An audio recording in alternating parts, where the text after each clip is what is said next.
Edvard Munch, uno de los artistas más influyentes del siglo XX, es conocido por su capacidad de capturar las emociones humanas más profundas y complejas a través de su arte. Su obra se caracteriza por su estilo expresionista, donde predominan los colores intensos y las líneas onduladas, creando una atmósfera de tensión y dramatismo. Su madre murió de tuberculosis cuando él tenía solo 5 años y su hermana mayor, Sophie, también sucumbió a la misma enfermedad cuando Munch era aún un niño. Estas pérdidas prematuras dejaron una huella indeleble en el joven Edvard, quien a menudo se sentía rodeado por la sombra de la muerte y la enfermedad. Sus otros hermanos también sufrían de mala salud, lo que exacerbó el ambiente de constante ansiedad y preocupación en su hogar. Cuando era niño, Edvard se enfermaba con frecuencia y tenía que quedarse en casa sin ir a la escuela durante largos periodos. El frasco de medicina en la mesita de noche fue su compañero constante durante muchos años, de hecho, una de sus primeras obras infantiles. Es una acuarela de un frasco de medicina y una cuchara. Pasaba largos inviernos en la cama y cuando no estaba lo suficientemente bien como para asistir a la escuela, le enseñaban en casa. Esto le dio libertad para cultivar su interés por el dibujo. El pintor decía de sí mismo que, del mismo modo que Leonardo da Vinci había estudiado la anatomía humana y diseccionado cuerpos, él intentaba diseccionar almas. Esta afirmación revela la profundidad de su misión artística: explorar y exponer las complejidades del alma humana a través del arte. A lo largo de su carrera, Munch continuó investigando estos temas, creando una vasta colección de obras que invitan a los espectadores a reflexionar sobre sus propias emociones y experiencias. A lo largo de su carrera, Munch exploró temas universales como el amor, la angustia, la muerte y la soledad, plasmando en sus pinturas sus propias experiencias y traumas personales. Sus obras más icónicas, como El grito y Muerte en la habitación de la enferma, revelan su habilidad para transformar el dolor y la ansiedad en poderosas imágenes visuales. El uso audaz del color y la distorsión de las formas humanas reflejan la influencia de movimientos como el simbolismo y el modernismo, posicionando a Munch como un pionero del arte expresionista. A través de su arte, Edvard Munch no solo retrató su propia existencia tumultuosa, sino que también dejó un legado duradero que continúa resonando en el mundo del arte contemporáneo. Su capacidad para transmitir emociones crudas y viscerales ha inspirado a generaciones de artistas y sigue cautivando admiradores en todo el mundo. Edvard Munch nació el 12 de diciembre de 1863 en Løten, en un pequeño pueblo llamado Adalsbruk, en la parte sur de Noruega, en el seno de una familia religiosa. Su padre, Christian Munch, era un médico militar, mientras que su madre, Laura Catherine Bjølstad, provenía de una familia acomodada. En 1879, Munch se matriculó en un colegio técnico para estudiar ingeniería, donde se destacó en física, química y matemáticas. Aprendió el dibujo a escala y en perspectiva, pero las frecuentes enfermedades interrumpieron sus estudios. Al año siguiente, para gran decepción de su padre, Munch dejó la universidad decidido a convertirse en pintor. Su padre veía el arte como un oficio profano, y sus vecinos reaccionaron con amargura y le enviaron cartas anónimas. En contraste con la rigidez religiosa de su padre, Munch adoptó una postura no dogmática hacia el arte. Escribió su objetivo en su diario: en mi arte intento explicarme la vida y su significado. En 1881, Munch se matriculó en la Real Escuela de Arte y Diseño de Cristiania, hoy Oslo, uno de cuyos fundadores fue su pariente lejano Jacob Munch. Sus maestros fueron el escultor Julius Middelton y el pintor naturalista Christian Krogh. Ese año, Munch demostró su rápida absorción del aprendizaje en la academia en sus primeros retratos, incluido uno de su padre y su primer autorretrato. En 1883, Munch participó en su primera exposición pública y compartió un estudio con otros estudiantes. Su retrato de cuerpo entero de Carl Jensen Hell, un notorio bohemio de la ciudad, obtuvo la respuesta desdeñosa de un crítico. Es impresionismo llevado al extremo, es una parodia del arte. Las pinturas de desnudos de Munch de este periodo sobreviven solo en bocetos, a excepción de Desnudo de pie, 1887. Es posible que fueran confiscadas por su padre. Desde muy joven, Munch fue influenciado por impresionistas como Edouard Manet y más tarde por artistas del postimpresionismo como Vincent van Gogh y Paul Gauguin. Durante estos primeros años experimentó con muchos estilos, incluidos el naturalismo y el impresionismo. Algunas obras tempranas recuerdan a Manet. Muchos de estos intentos le acarrearon críticas desfavorables por parte de la prensa y le valieron constantes reproches por parte de su padre, quien sin embargo le proporcionó pequeñas sumas para los gastos de manutención. En un momento, sin embargo, el padre de Munch, tal vez influenciado por la opinión negativa del primo de Munch, Edvard Dirks, un pintor tradicional establecido, destruyó al menos una pintura, probablemente un desnudo, y se negó a adelantar más dinero para materiales de arte.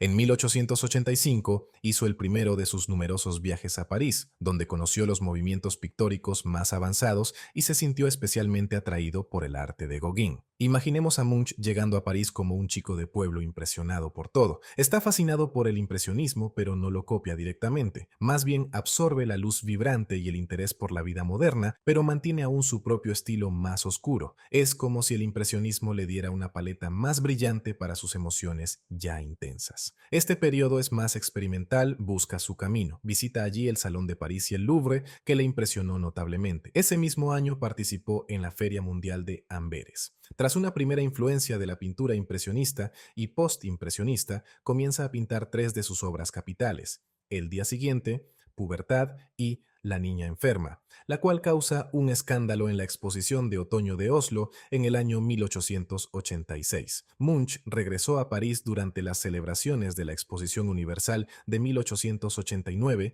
y se alojó con dos compañeros artistas noruegos. Su cuadro Mañana, 1884, se exhibió en el pabellón noruego. En diciembre de 1889 murió su padre, dejando a la familia de Munch en la indigencia. Regresó a casa y arregló un gran préstamo de un rico coleccionista noruego cuando los parientes adinerados no lo ayudaron, y asumió la responsabilidad financiera de su familia a partir de ese momento. La muerte de Christian lo deprimió y estaba plagado de pensamientos suicidas. Vivo con los muertos, mi madre, mi hermana, mi abuelo, mi padre, suicídate y luego se acabó. ¿Por qué vivir? Las pinturas de Munch del siguiente año incluyeron escenas de tabernas incompletas y una serie de paisajes urbanos brillantes en los que experimentó con el estilo puntillista de Georges Seurat.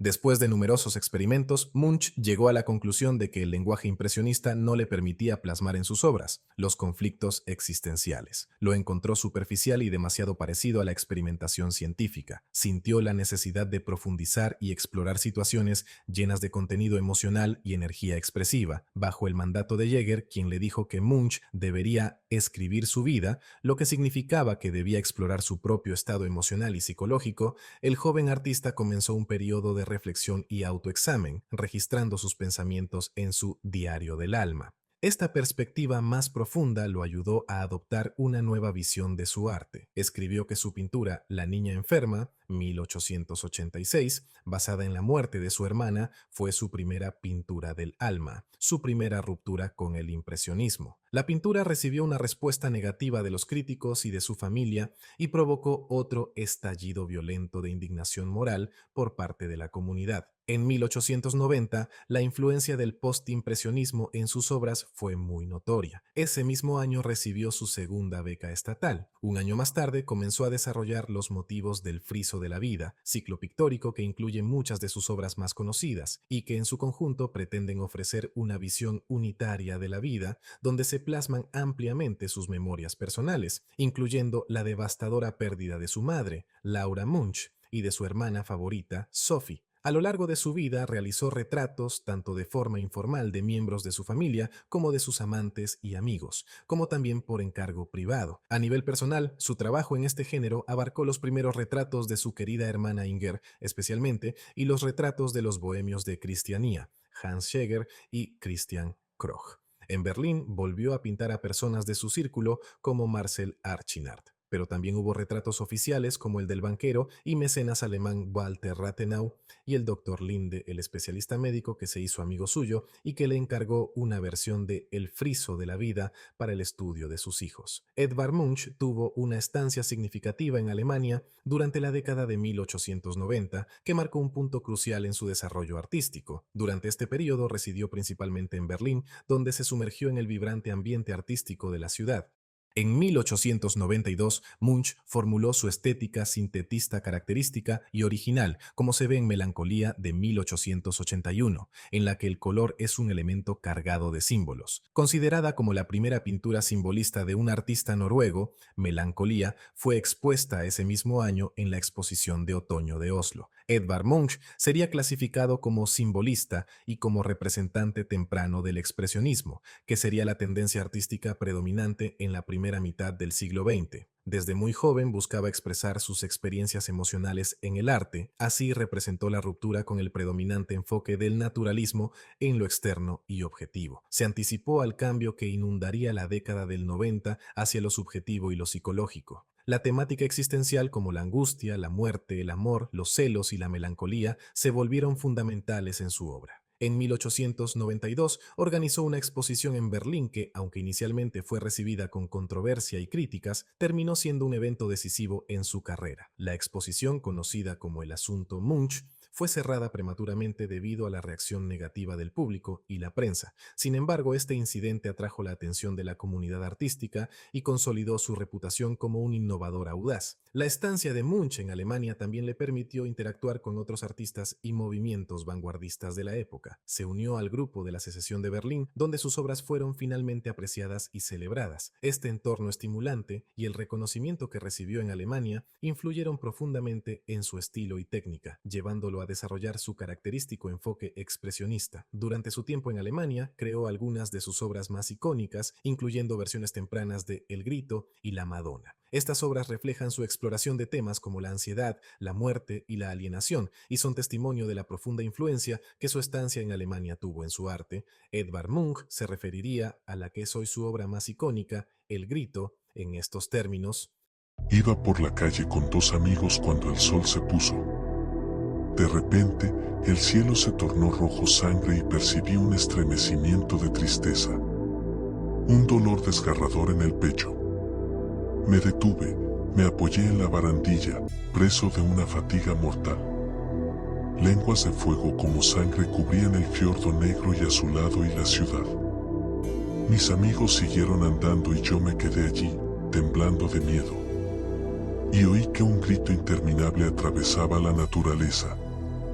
En 1908, tras un periodo de profunda crisis y consumo excesivo de alcohol, Munch llegó a un punto de quiebre emocional que requirió un periodo de hospitalización. Después de su recuperación, hubo un cambio significativo en la apariencia de su arte, a pesar de la frecuente revisión de los temas de El friso de la vida. Abandonó el alcohol y adoptó un estilo de vida más saludable, lo que se reflejó en una evolución hacia una expresión más positiva y extrovertida en su obra. Con pocas excepciones, la calidad lírica y el estado de ánimo más tranquilo son evidentes en su pintura y cada vez más recurría a temas y sujetos extraídos del mundo exterior, paisajes y estudios de figuras, desnudos, bañistas, incluidas imágenes heroicas de trabajo rural y urbano. Si bien continuó haciendo grabados, estos eran en gran parte reelaboraciones de temas anteriores, aunque seguían siendo experimentales e innovadores. También experimentó con la fotografía, reconociendo su potencial tanto como medio en sí mismo, como ayuda en invenciones pictóricas, en la composición y en el establecimiento de una inmediatez de la experiencia,